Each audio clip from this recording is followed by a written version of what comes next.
del Señor esté con ustedes. Lectura del Santo Evangelio según San Juan.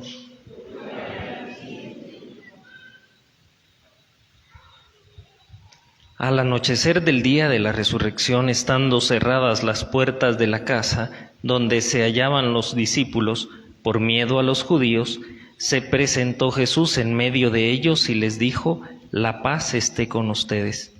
Dicho esto, les mostró las manos y el costado. Cuando los discípulos vieron al Señor, se llenaron de alegría. De nuevo les dijo Jesús: «La paz esté con ustedes. Como el Padre me ha enviado, así también los envío yo». Después de decir esto, sopló sobre ellos y les dijo: «Reciban el Espíritu Santo. A los que les perdonen los pecados les quedarán perdonados, y a los que no se los perdonen les quedarán sin perdonar». Tomás, uno de los 12, a quien llamaban el Gemelo, no estaba con ellos cuando vino Jesús, y los otros discípulos le decían: «Hemos visto al Señor». Pero él les contestó: «Si no veo en sus manos la señal de los clavos, y si no meto mi dedo en los agujeros de los clavos, y no meto mi mano en su costado, no creeré». 8 días después estaban reunidos los discípulos a puerta cerrada y Tomás estaba con ellos. Jesús se presentó de nuevo en medio de ellos y les dijo: «La paz esté con ustedes». Luego le dijo a Tomás: «Aquí están mis manos, acerca tu dedo. Trae acá tu mano, métela en mi costado y no sigas dudando, sino cree». Tomás le respondió: «Señor mío y Dios mío». Jesús añadió: «Tú crees porque me has visto. Dichosos los que creen sin haber visto».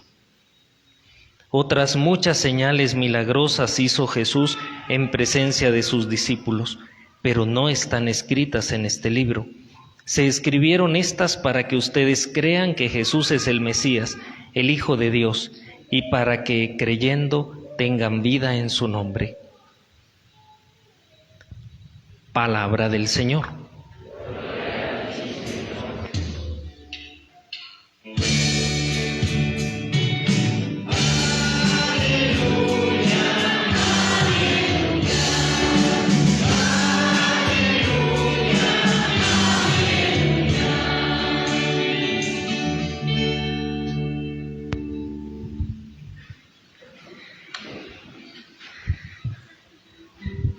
A propósito de que, perdonen ustedes que a veces me da por sudar, hoy en la mañana vi unas acolitas bien chiquitas, de las más pequeñas que hay, y me dijo: «Padre, y tan nervioso lo ponemos, que tanto que suda».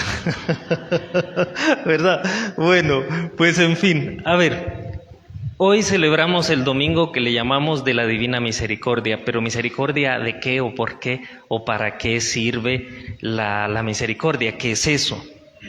Hay un salmo en la Biblia que es el Salmo 50, que se llama, el nombre del salmo es Miserere.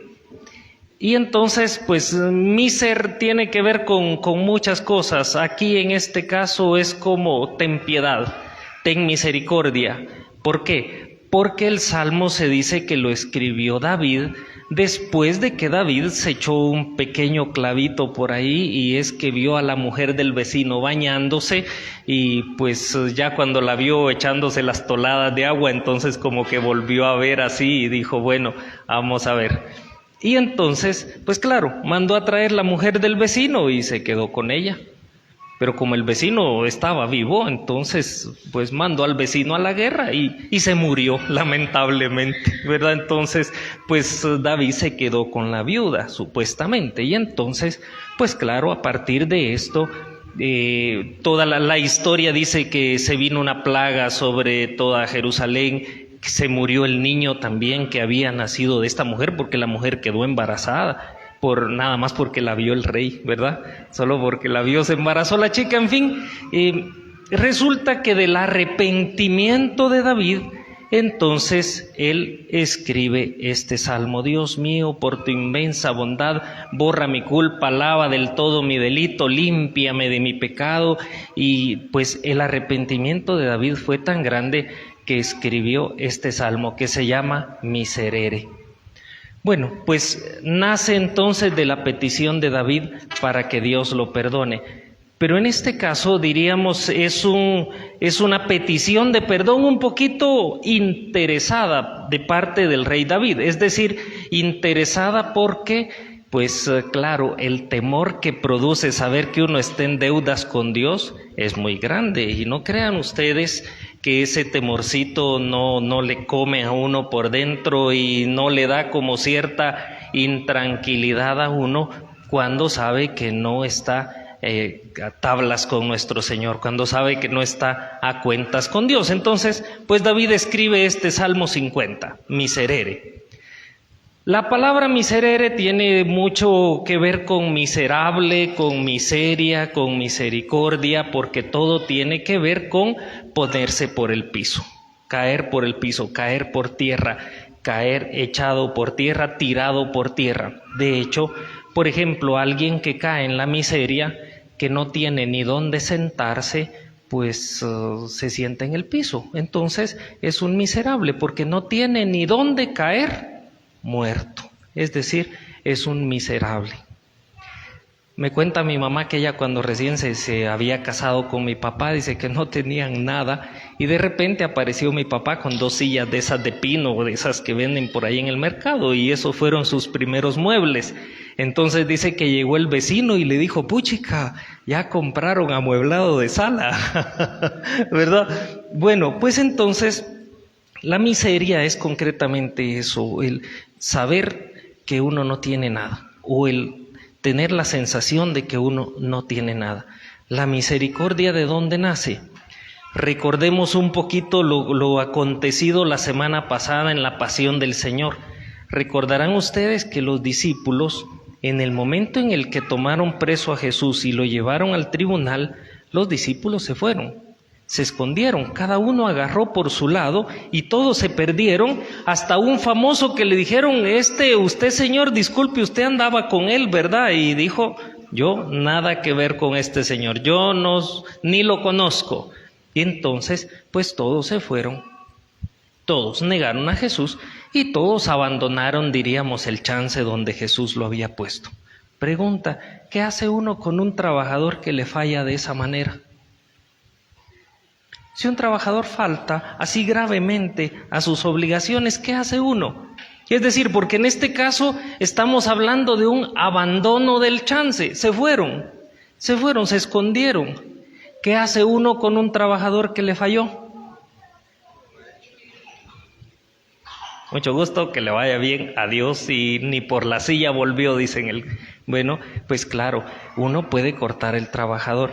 Resulta que Jesús hoy aparece porque están todos los discípulos reunidos, supuestamente, es decir, a ver, si nos imaginamos nosotros, pónganse ustedes por un momentito en el lugar de los discípulos, de la vergüenza que deben haber sentido que cuando aprendieron a Jesús, se lo llevaron preso, durante estuvo en el tribunal, durante fue a cargar la cruz, durante estuvo crucificado y durante estuvo en el sepulcro, los discípulos, nada. Pónganse ustedes en el lugar de los discípulos, ¿cómo se sentirían de repente de encontrarse con el Señor? ¿Cómo se siente uno cuando se encuentra a alguien que le debe pisto? ¿Verdad? Bueno, uno pone la cara de bravo y el dueño del pisto tiene que agachar la cara. A ver, ¿cómo se sentirían los discípulos este día de estar todos reunidos y que Jesús se les ponga ahí enfrente? Yo me imagino que algo de vergüenza deben haber sentido, y no solo de vergüenza, sino de pesar. Cuando uno le falla a alguien que uno quiere mucho, cuando uno falla gravemente a una promesa que ha hecho, cuando uno falla a un compromiso, cuando uno falla en algo, no se siente del todo bien. Jesús se presenta en medio de ellos y resulta que no trae la factura de lo que le deben, sino que la primera acción de Jesús es primero ponerse en medio y segundo decir: la paz esté con ustedes. Es decir, cuando debió haber aparecido con el cincho en la mano, por ejemplo, para aplicar justicia con los discípulos, Jesús aparece diciendo: la paz esté con ustedes. Bueno, entonces, ¿qué acto es este? Bueno, pues justamente es un acto de misericordia. Misericordia que Dios tiene con los discípulos sin que la hayan pedido, porque el otro punto de la misericordia no es necesariamente que yo la pido, es que Dios me la otorga, Dios me la concede sin que yo se la esté pidiendo. Por ejemplo, parte del trabajo, de la labor, de la gratuidad de los papás es velar porque los hijos tengan lo necesario, ¿no es cierto? Y digan gracias o no digan gracias, pero de todos modos uno está responsable cumpliendo con sus obligaciones, pidan o no pidan. Porque yo me acuerdo que uno cuando está chiquito solamente llega, se sienta a la mesa, no sabe ni de dónde, pero la comida ya está ahí. Come y se levanta y mucho gusto, con permiso, ahí nos vemos y nos vemos en el almuerzo y la comida ya está ahí. No la pidió y ahí está, ahí aparece, no sabe uno ni se da cuenta de qué manera o cómo esa comida llegó a la mesa, saber, pero ahí está. Cuando uno ya es grande, comprende entonces todo lo que cuesta que esa comida llegue a la mesa, ¿verdad? Y que se prepare además, y que se ponga sobre la mesa. No solamente se trata de irse a sentar. Bueno, pues en este caso entonces la misericordia no solo es un acto no pedido, sino que es un acto otorgado simplemente porque eterna es su misericordia, dice el Salmo. Porque la gracia de Dios, porque la misericordia de Dios es grande, nos la concede. Dice San Pablo en otro pasaje también, la muestra de que Dios nos quiere es que entregó la vida de su propio Hijo cuando nosotros aún éramos pecadores. Es decir, ni estábamos nosotros en paz con Dios cuando Dios entregó a su Hijo a la muerte por el perdón de nuestros pecados. ¿Qué aprendemos nosotros esto entonces, hermanos y hermanas, de la misericordia? Perdonen que ustedes me ponen nervioso. A ver, ¿qué aprendemos nosotros de la misericordia hoy en este día? Primero, que la misericordia no es algo que yo pido, sino que es el amor de Dios que se manifiesta hacia mí.